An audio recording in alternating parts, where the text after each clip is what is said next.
Welcome to week 7. This week we're going to start discussing three-dimensional motion. Thus far, we have focused on motion entirely in one dimension.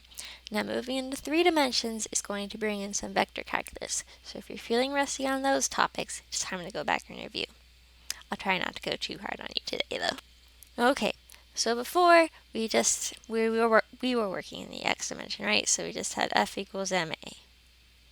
And that was it. So F equals mx double dot. And we were done.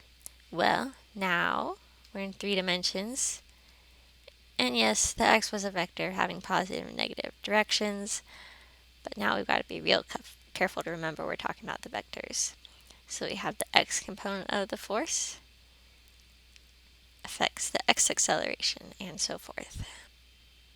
So if we were applying what we were doing, say, with drag or with oscillations, instead of having just one differential equation, we would have 3 differential equations. That can get pretty messy. Before we attempt to tackle any of those problems, though, I want to talk about this in terms of energy. Well, energy is really only useful for us when we're talking about conservative forces. So for conservative forces, we can define potential energy. For non-conservative forces, we can't. So I'm sure you talk about this in some way with your students. And I'd be interested to hear how you tell them how a conservative force is defined and how a non-conservative force is defined. You probably know that gravity and the electric force are conservative forces, whereas air resistance would be a non-conservative force. Today we're going to talk about this a bit more formally, mathematically. So let's talk about an example that you all know very well. Okay, so you're all familiar with gravity near the Earth's surface. If I'm going to write this in formal vector notation, okay, and we're just talking about near the Earth's surface, so we're not using the full law of gravity right now. Okay, so we're going to be using vector fields again, which I know are always a challenging subject, but I think once you've done them enough time, you'll start to see them as really useful. Okay, so in this case, you know what gravity is. No matter where you are, it's a vector pointing down. It's the same size everywhere. mg. Okay, there we go. I've sketched out this vector field. I'm not drawing it below y equals 0 because I've decided that y equals 0 is the ground. Now, let's continue remembering how we use force fields and talk about, say, forces in a whirlpool. Alright, so let's say you're draining your bathtub or your sink, what have you. You're going to have a whirlpool. Well, one force function that looks like a whirlpool is this function. Okay, now drawing gravity as a force field is pretty easy. Once we're doing forces like this in a whirlpool, things get a little harder to draw. So what I always recommend doing is just picking a point. So let's say we're taking the point x is 1, y is 1.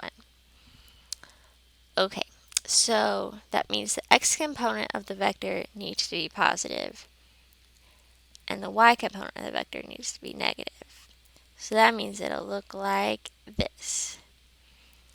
Now if we were looking at the point minus 1, that's going to flip. So we go minus positive.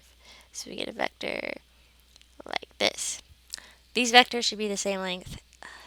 You know how it is. You mean to draw something, and then it comes out another way. Alright, let's talk about the point x is minus 1, y is positive 1. Okay. Well, if x is minus 1, that means the y component is positive. And if y is positive, that means the x component is also positive. So we've got a positive over here. Okay, so if x is positive, the y component is negative. If y is negative, that means the x component is negative. So we have this vector. I know this is hard to think about, but you just plug in points. And y and x get bigger the farther away from the origin you get, so this is just going to get bigger. Now you don't have to worry about drawing this in super detail. You just kind of want to get the general idea. So we've drawn a whirlpool. So we're going to be talking about looking at a force field and determining whether a force is conservative or not. This is something very elegant mathematically that physicists really enjoy, and I'll admit to enjoying it too. But drawing a force field for, say, friction or air resistance, those forces that may depend on velocity, drawing a force field for that doesn't really feel like it makes sense. So I'm looking at an example like a whirlpool, because if you have a whirlpool set up, the force is going to vary depending on where in the whirlpool you are. So for our non-conservative force examples, I'm picking things like air currents and water currents, and I imagine this is useful to think about if you work in weather or climate science. Okay, so here's our new definition for whether a force is conservative or not. If the force field has no curl, then it's conservative. If the force field does have curl, then it's non-conservative. Another place you're dealing with a lot of non-conservative forces is when you're thinking about the magnetic forces, because magnetic fields have curl but not divergence. So magnetic fields are not conservative. Okay, so let's remember how to calculate curl so you can do this in general. I'm going to stick with relatively simple examples to make sure that you get the idea conceptually. We'll save the tougher math for next week. Okay, so let's go back to gravity near the Earth's surface. Okay, so our force is minus mg y hat. Let's remember how to calculate curl. So, if you remember from math methods, we use the determinant to remember how to calculate curl. So, x hat, y hat, z hat in the top row, the partial derivatives for each variable in the second row, and then the force components in the last row. So, gravity doesn't have an x component or a z component, so those are both 0, and our y component is minus mg. So let's calculate this. So we take x hat, and then we have, so remember what we're doing, where for the x hat component, we use the determinant of the 2x2 matrix that doesn't include the x hat. Then we do y hat, so we go minus y hat. Now we're not using the middle row in our little matrix, so we have, those are derivatives of 0, that's kind of boring. Then we do our z hat. Okay, so in our x hat component, well, the derivative of 0 is 0. Mg is a constant, 0. A bunch of derivatives of zeros. Mg is a constant. Okay, it has 0 curl. And I mean, you can tell by looking at the vector field, the answer is going to come out 0. So again, I'm keeping the math on the similar side just to make sure we can grasp the concepts. So now we've formally shown that gravity near the Earth's surface has no curl and it's a conservative force. Now let's try this for our whirlpool. Okay, let's set up our determinant to calculate curl again. And I know there's another way people calculate determinants, but it's not my favorite way. Feel free to share if there's another way you like to calculate them. Alright, so our x component is cy, and our y component is minus cx, and there's no z component. Alright, let's work this out. So x hat minus our y hat. Alright, if we work this out, well, the derivative of 0 is 0. Minus cx only varies with x, not with z, so this is 0. Okay, 0. cy varies with y, not with z, so that's also 0. Okay, the derivative of minus cx with respect to x is minus c, and the derivative of cy with respect to y is c, but we're subtracting, so that's minus c. So we end up with minus 2zz hat. There is curl, so it's a non-conservative force. Alright, now I'm going to give you a couple to try for yourself. Okay, so I've given you 2 different force fields. I want you to draw those force fields, calculate their curl, and determine whether the force is conservative. You should be able to tell from looking at the picture and from your calculation. Alright, take a minute, give that a go. I might be able to fit the answers on this page, but it'd be pretty crowded, so I'm going to go to the next page. Okay, let's draw this vector field. Okay, so when x is 1 and y is 1, the x and y components are both going to be negative. And that flips when they're both negative. When x is negative, the x component becomes positive, and now y is positive, so that component is still negative, so it looks like this. You can also check points like 1, 0, and 0, 1 and try it out. And the further away from the origin you get, the bigger these vectors need to get. And sometimes it's the case that once you try just a couple points, you can kind of just figure out what the trend is going to be. Whoa, that arrow came out wrong. So this is everything getting sucked into the middle, straight in.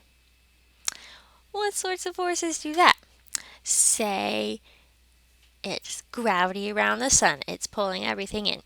But this is just 2 dimensions. If you want to do this in 3 dimensions, then you could just add on minus b, z hat, and then it'd be fully spherically symmetric. Okay, so does this look like it should have curl?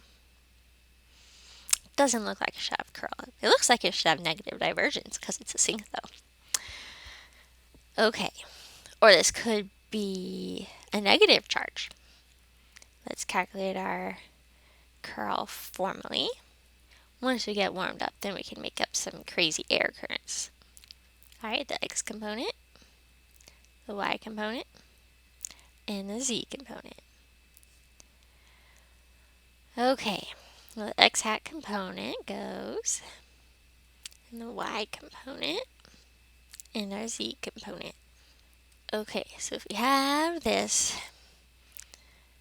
well, x hat is 0, and by doesn't vary with z, so that's 0. Our y hat, well, there's a 0. Bx doesn't vary with z. Our z hat, by doesn't vary with x. Bx doesn't vary with y. 0 curl, as expected. So you see, when the x component only depends on x and the y component only depends on y, mathematically, it's going to be a conservative force because there's no curl. So I'm making these connections because I want you to be able to physically interpret what the math is telling you. So part of that is kind of becoming fluent in your vector calculus. Okay, let's do the next one. Okay, so let's not worry about the cubes yet and just figure out our signs. So at 1, 1, we get a vector that goes this way, and it flips the other way at -1, -1. At -1, 1, you go this way, and at 1, -1, it goes this way. And you can figure that out by plugging in all the different numbers and seeing whether it comes out positive or negative. So this, again, it's going to get bigger the farther away from the origin you get, but because it's cubed, it's a much bigger deal. Alright, so we've got an extreme whirlpool. This definitely looks like it has curl. Let's practice calculating curl. Which I know if you've been in my classes before, I do this in all of my classes. So if you've been in 2 of my classes before, you've done this in 2 of my classes. But I know, there's always time to get rusty between semesters.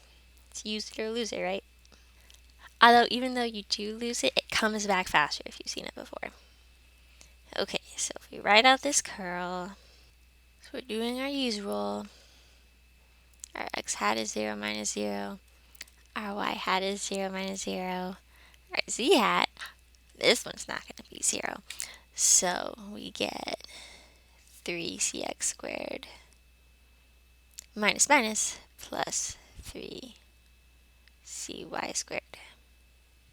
Okay, which we could rewrite if we feel like it. Okay, it has curl. It's a non-conservative force. Okay, is this coming back to you all right? Let's also remember about curl and the direction of curl, because see, this came out in the z-hat direction. If you remember the right-hand rule, if you curl your fingers around in the direction that the curl is going, it's a counterclockwise swirl. So if you put your fingers counterclockwise, your thumb's going to be coming out of the screen. That's your z-hat direction. Whereas if your swirl looked like it was going clockwise, so your thumb would be going into the screen, that would be the negative z-hat direction. Let me know how well that's coming back to you. Okay, so sometimes these fields are written in spherical coordinates, gravity and the electric force being some prime examples. Now again, I said I don't want to go too hard on your vector calc today, so I'm not going to make you do too much with this today. So our gravitational force can be written this way. So when you have spherical coordinates, watch me attempt to draw a 3D picture. So you have x coming out of the page, sort of, and z going up, and y is going to the right, and you have some three-dimensional vector. It's going to have a length r. Theta is your angle measured down from the z-axis, and then if you project r down onto the xy plane, then phi is the angle between x and your projection. So in spherical coordinates, something is written r theta phi instead of x, y, z. Calculating curl in spherical coordinates looks really gross. But sometimes, you just want to write r squared because then you don't have to have x, y, and z. You can write gravity in x, y, and z. Let me know if that's something you want to see how to do. But for now, let me just show you what curl looks like for a situation like this. So if you had a sphere, say you're talking about the sun and gravity from the sun, so you just have arrows pointing towards the sun in all three dimensions of the sphere. Basically what you want to do is write down somewhere that's easy for you to reference how you calculate curl in spherical coordinates. It looks like a big mess. You can write it in the determinant form also, but I have trouble remembering how to do that, so I just keep this all written down somewhere. Okay, so this is the formula for calculating curl in spherical coordinates. So here's a big question. Why is this such a mess in spherical coordinates? Well, the issue is that x, y, and z directions are fully independent, but r, theta, and phi directions are not. So you have something that's r hat, theta hat, and phi hat components. So depending on what theta and phi are, that affects which direction r hat actually points. So r hat always points away from the center, but that might be along the y direction or along the z direction or along the x direction, depending on what theta and phi are. So that means when you're taking the curl, there's all sorts of other factors you have to put in to account for that. Luckily, when we're dealing with a lovely spherically symmetric force such as gravity or the electric force, this cleans up very nicely. I'm not going to write everything down because gross, right? Basically, let's put in a lot of zeros. Alright, gravity only has an r hat component. It doesn't have a phi hat component or a theta hat component. Well, that gets rid of both of these terms in the curl calculation. Now let's look at theta hat. Okay, now we've got a place to put in our gravitational force. Oh, I'm not happy about where this line break is. Okay, now we'll do the phi hat. No theta component, yay. Okay, now we've got an r component again. Okay, so there's no r hat component, that's 0. Theta hat. Okay, so here's the thing. GMM over r squared does not depend on phi. So this, as it turns out, is also 0. Phew, that's 0.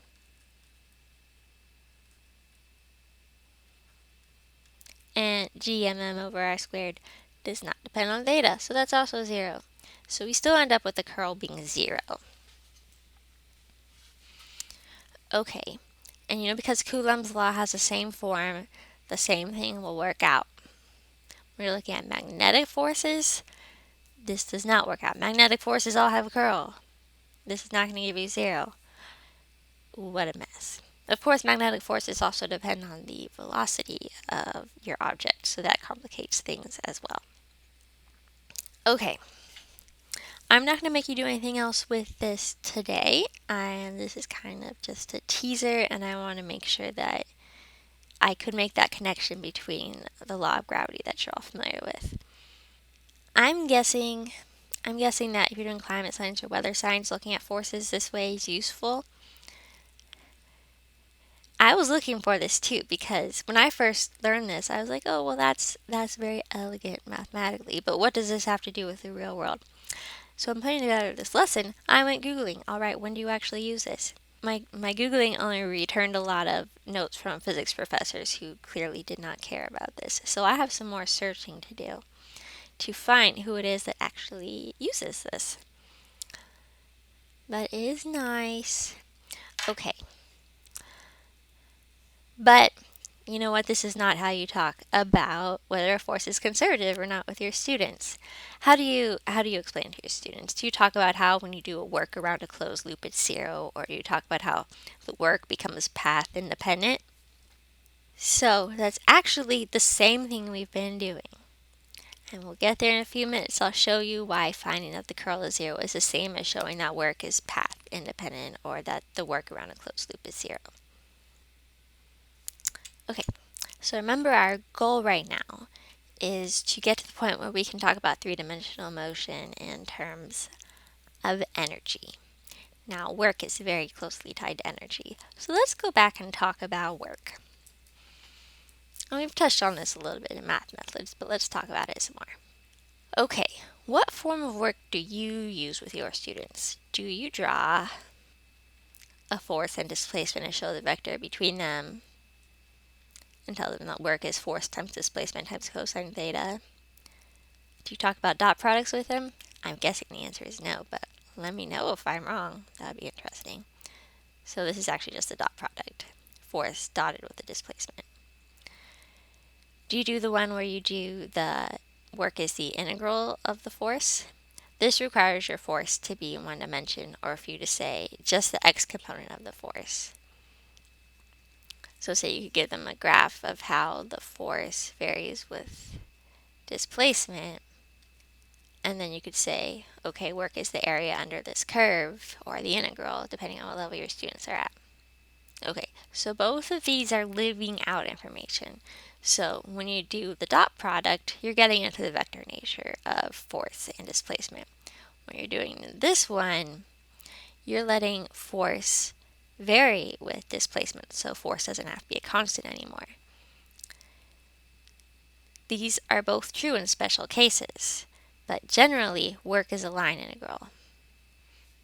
So in this case, I'm pretty sure I have a situation that none of you have in your classrooms. In my class, is that the students in my physics class are in calculus 1, calculus 2, or calculus 3.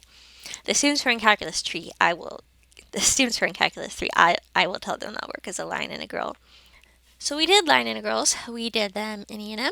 We did them in math methods, depending on how many of my classes you've taken before. That will affect how many times you've seen this. So let's review what line integrals are, because you've had plenty of time to get rusty. So let's say we've got a whirlpool force. This is my problem with a lot of the standard physics textbooks. They'll be like, here's an arbitrary force field. Is it conservative?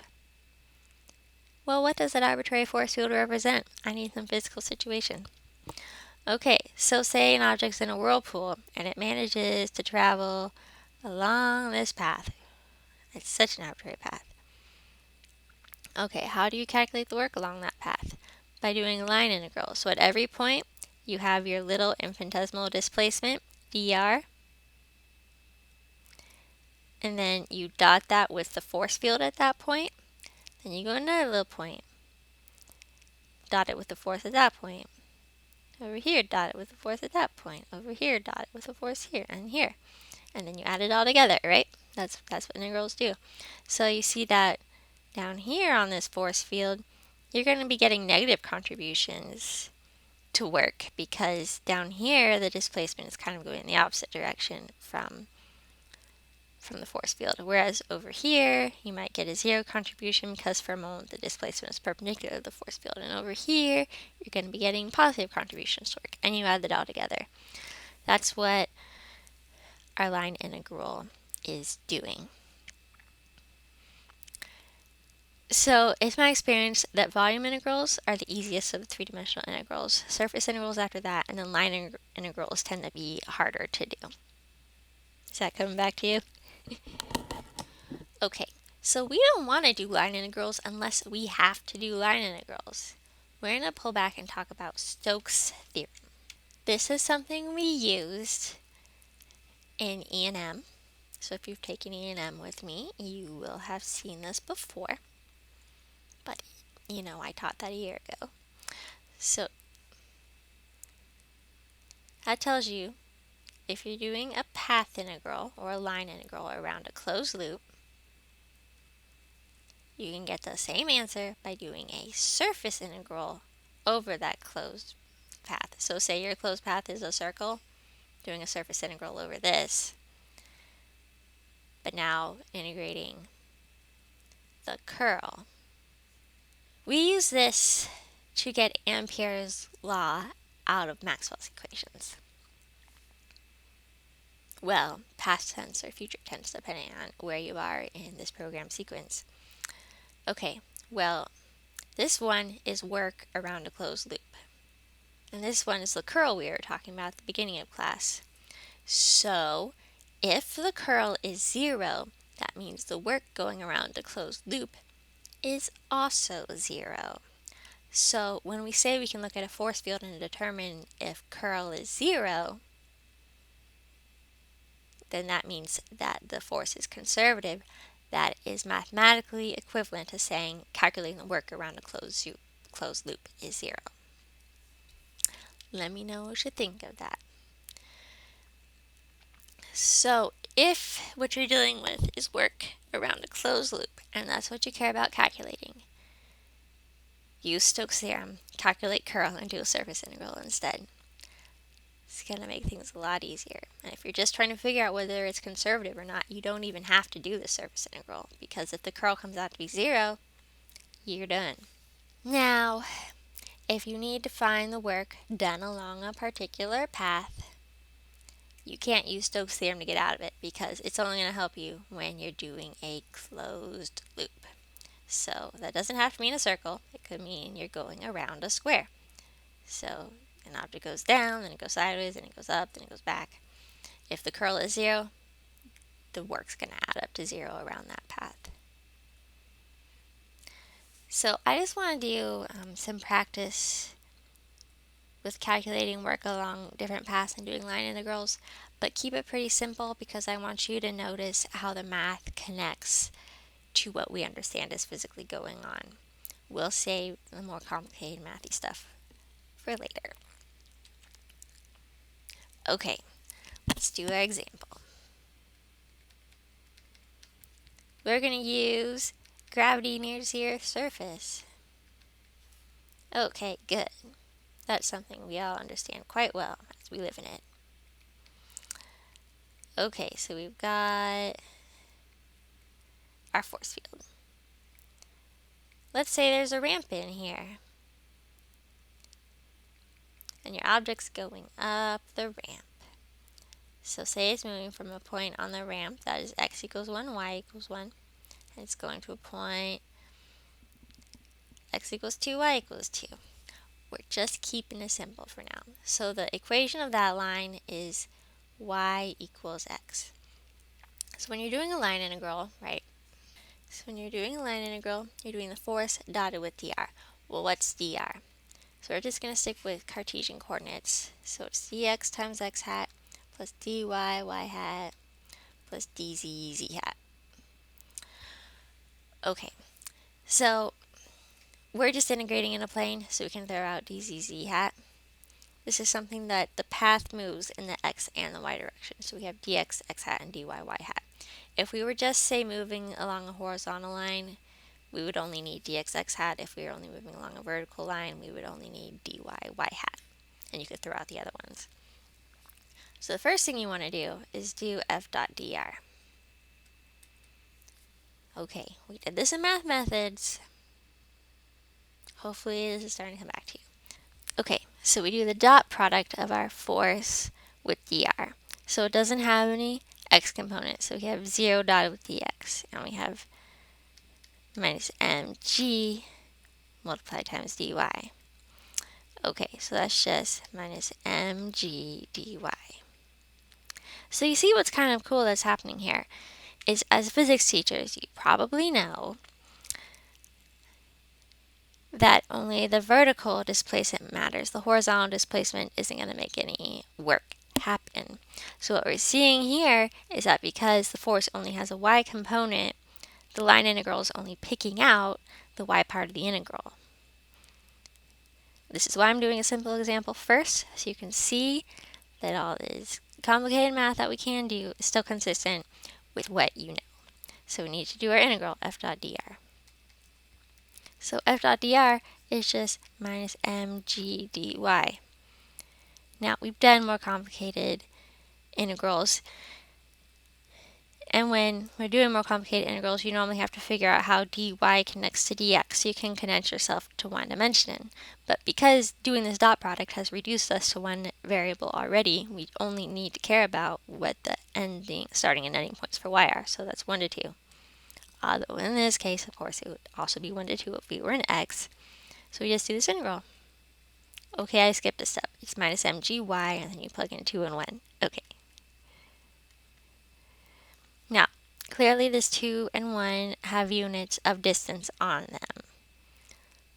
So, mg is the unit of force. This 2 minus 1 are both meters, right?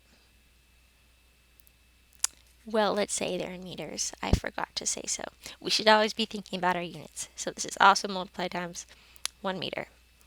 Okay, so that's the work that is done along this path. It's negative, that makes sense, because you're going up, you're going against the force. So we do our fancy line integral, but really, it's nothing you didn't already know how to do. We'll do more complicated stuff next week.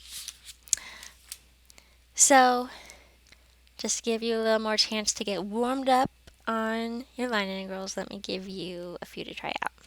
Okay, so we're putting ourselves back in our gravity near the surface of the Earth. And I want you to calculate work along the following paths. Along the path y equals x squared from 0, 0 to 2, 4. Along the horizontal line, y equals 0 from 0, 0 to 2, 0. Remember, when you're doing a horizontal line, you only need the dxx hat. Along the vertical line, x equals 2, so you only need the dyyy hat. And then when you put paths 2 and 3 together. And notice when you compare question 1 to question 4, they're two paths with the same starting and ending points. Okay, so take a few minutes, calculate the work along those paths the way we're doing it today. And hopefully this helps you make the connection between our formal vector calculus and what you do with your students.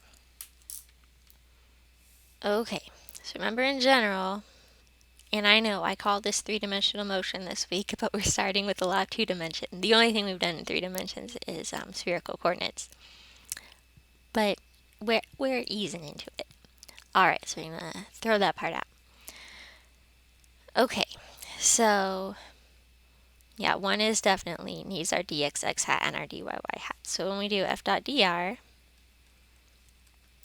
because force only has a y component, we end up with minus mg dy. Alright, so our integral is minus mg dy, and this is an integral only over y, so we only need our y parts. So we end up with minus 4mg. Well, I guess, and this 4 has units of meters. Okay, so there's our work. Okay, second one. Well, in this one, this is a purely horizontal path, so dr just becomes dxx hat. So this is kind of an easy case. When you do f dot dr, we're doing an x hat dotted with a y hat. This is 0. 0 work on a horizontal path. Okay, that's 0. Okay, work is 0 on this horizontal path. That's not surprising. Okay, on our next one, because we're doing a vertical path, we only need dyyy hat. Not that it matters because our force is going to pick out the y component anyway. So our integral, in this case we're integrating from 0 to 4. Why, this is exactly the same integral we did in number 1. Alright, minus 4mg, but this 4 has units of meters. So if we put path 2 plus path 3 together, that's 0 minus 4mg equals minus 4mg. So we're seeing that work is path independent because path 1 and path 4 have the same starting and ending points, but path 1 moves like this through the vector field, whereas putting path 2 and 3 together, you move to the right and then you move up. But it doesn't matter whether you take this curved path or this horizontal and vertical path, you do the same amount of work. So here we've just done a little bit of formal vector calculus to do something you already knew how to do. And we can do more complicated things next week. Okay, let me know how well vector calculus is coming back to you. I wanted to keep it not too bad this week in particular, partially because you have an exam coming up. But we're going to be making our connection to potential energy in 3 dimensions next week. Let me know if you have any questions. See you next week.